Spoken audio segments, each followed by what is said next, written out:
Chargesheet দিতে পারেনি CBI.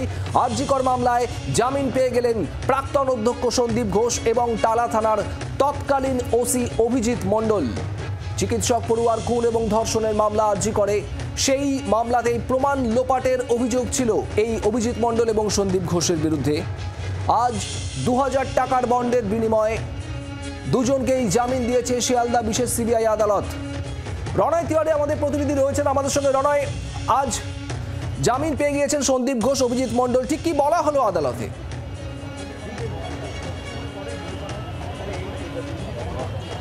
Subhadip, তুমি জানো যে এই আরজি কর হাসপাতালে তরুণী চিকিৎসক ধর্ষণ এবং খুনের মামলায় যখন সন্দীপ ঘোষ এবং অভিজিৎ মণ্ডলকে গ্রেপ্তার করা হলো, তারপর যখন সিবিআইয়ের আইনজীবীর তরফে আদালতে সওয়াল জবাব হয়, সেক্ষেত্রে প্রথম দিকে অর্থাৎ সিবিআইয়ের তরফে বারবার বলা হচ্ছিল যে বৃহত্তর ষড়যন্ত্র, অর্থাৎ ষড়যন্ত্রের কথা বলা হচ্ছিল। আদালতের কাছে ষড়যন্ত্রের কথা তোলা হয়েছিল যে তথ্য প্রমাণ লোপাট করা হয়েছে, থানার মধ্যে ঘটনা ঘটেছে, থানার ভেতর থেকে তথ্য প্রমাণ লোপাট হয়েছে বা হাসপাতালের ভেতর থেকে, এই ধরনের অভিযোগ বারবার আদালতের কাছে তারা জানিয়েছিলেন। এবং তারপর কিন্তু গত 86 দিনের মাথায়, অর্থাৎ এর আগে যখন এই কেসটা ওঠে তখন 86 দিনের মাথাতেও একটা শোরগোল পড়ে যায় যে আজকে হয়তো চার্জশিট দিতে পারে সিবিআই। সেক্ষেত্রে 900 ঘন্টার তথ্য সিবিআইয়ের আইনজীবীর তরফে তোলা হয় আদালতে, অর্থাৎ সেন্ট্রাল ফরেন্সিক ল্যাবরেটরি থেকে যে সিসিটিভির ফুটেজ এসছে 900 ঘন্টার, সেটাও দেখতে হবে, সেই জন্য তদন্ত প্রক্রিয়া এগিয়ে নিয়ে যেতে হবে। সেটা আমি একবার ছবিটা তোমাকে দেখাবো। অভিজিৎ মণ্ডলের বাড়ির লোকজনরা, অর্থাৎ তুমি জানো যে টালা থানার প্রাক্তন ওসি তিনি ছাড়া পেয়েছেন, সিবিআইয়ের আইনজীবীরা যারা রয়েছেন, সিবিআইয়ের আধিকারিকরা তারা বেরিয়ে যাচ্ছেন এই মুহূর্তে। একই সঙ্গে তোমাকে জানিয়ে রাখি, আজকে যে কোর্ট চত্বর আদালতে সওয়াল জবাব যে হয়েছে মাত্র 2 থেকে আড়াই মিনিট, অর্থাৎ 2 থেকে আড়াই মিনিটের মধ্যে সওয়াল জবাব শেষ। তো সেখানে সিবিআইয়ের তরফে বলা হয় যে আজকে তাদের আলাদা করে নতুন করে কোনো আবেদন নেই, 90 দিন পেরিয়ে গিয়েছে, আদালতের ওপর তারা ছেড়ে দিচ্ছে। এরপরই কিন্তু অভিজিৎ মণ্ডলের আইনজীবী এবং অপরদিকে সন্দীপ ঘোষের আইনজীবী বারবার যে কথা বলে এসছেন যে সিবিআই নতুন কোনো তদন্ত প্রক্রিয়া এগিয়ে নিয়ে যাচ্ছে না, কি তাদের প্রক্রিয়া সেটাও তারা জানাচ্ছে না, অর্থাৎ তাদের মক্কেল 90 দিন ধরে কাস্টাডিতে রয়েছে, সাফার করছে, তাদেরকে বেল দেওয়া হোক অর্থাৎ জামিন দেওয়া হোক। এরপর যিনি তদন্তকারী অফিসার, সেই তদন্তকারী অফিসারকেও জিজ্ঞাসাবাদ করা হয়। আমি আরেকবার কোর্ট চত্বরের ছবিটা তোমাকে দেখানোর চেষ্টা করবো, ক্যামেরাপারসন অরিন্দমকে বলবো ছবিটা দেখানোর জন্য। গোটা আদালত চত্বরে কিন্তু পুলিশের 6 লাভ রয়েছে, কারণ অভিজিৎ মণ্ডল বেল পেয়েছেন এবং একই সঙ্গে সন্দীপ ঘোষও বেল পেয়েছেন। যদিও সন্দীপ ঘোষের বিরুদ্ধে আরও একটি মামলা রয়েছে, তাই তাকে আপাতত জেলেই থাকতে হচ্ছে। তবে সন্দীপ ঘোষ আর কিছুক্ষণের মধ্যে বেরোবেন, দেখা যাচ্ছে প্রচুর পুলিশ ফোর্স এখানে রয়েছে আদালত চত্বরে। কারণ তুমি জানো, যখন সন্দীপ ঘোষ অ্যারেস্ট হয়, কলকাতা পুলিশের বিভিন্ন পুলিশ অফিসাররা তাদের ডিপি ব্ল্যাক করে, অর্থাৎ কালো করে দেয়।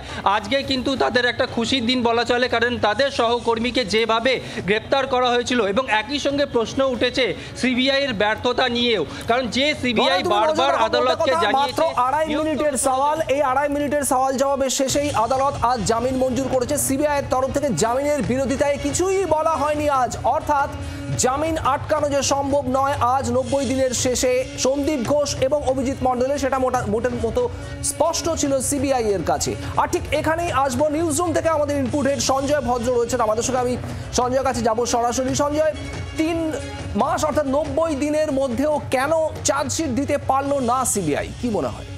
দেখো, একটা বিষয় তো স্পষ্ট যে চার্জশিট দিতে পারেনি, তার মানে হলো তারা যে এই ঘটনা সাপেক্ষে, যে ঘটনার সাপেক্ষে তারা গ্রেপ্তার করেছিলেন অভিজিৎ মণ্ডল এবং সন্দীপ ঘোষকে, তাদের বিরুদ্ধে যথেষ্ট তথ্য প্রমাণাদি তারা কিন্তু জোগাড় করতে পারেনি, এই বিষয়টা স্পষ্ট।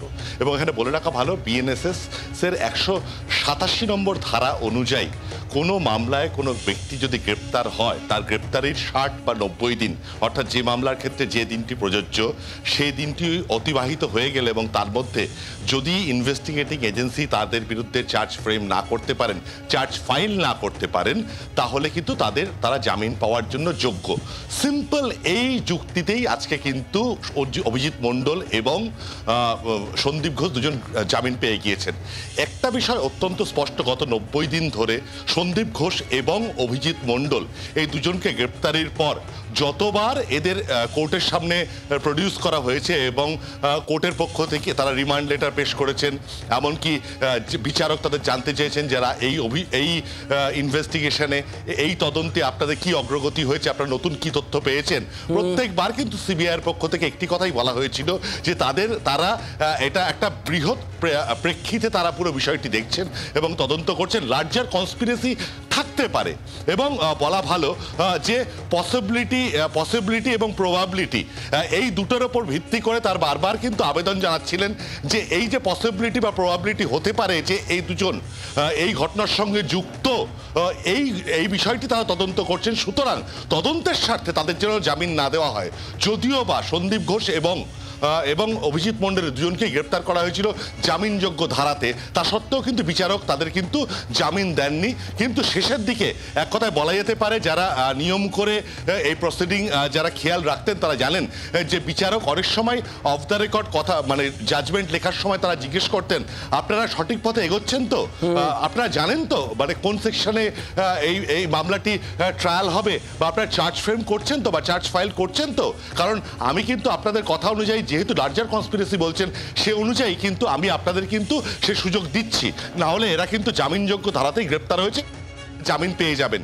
এই তথ্য কথা একাধিকবার তিনি বলেছেন এবং শেষ পর্যন্ত 90 দিনের মাথায় আমরা দেখতে পেলাম সিবিআই কিন্তু ব্যর্থ হলো চার্জ ফাইল করতে। অর্থাৎ এক কথা স্পষ্ট যে এদের বিরুদ্ধে প্রাথমিকভাবে যে অভিযোগ আনা হয়েছিল, অর্থাৎ অভিজিৎ মণ্ডল এবং সন্দীপ ঘোষ এই ধর্ষণ এবং খুনের কাণ্ডের প্রমাণ লোপাট করার ক্ষেত্রে একটা বড় ভূমিকা নিয়েছে, সেই সম্পর্কিত একটি তথ্য প্রমাণও কিন্তু তারা দাখিল করতে পারেনি আদালতের সামনে এবং তার ফলে তাদের কিন্তু ছেড়ে দিতে হলো আজ আদালতকে। বাংলার আওয়াজ, বাঙালির আবেগ, জি 24 ঘন্টা।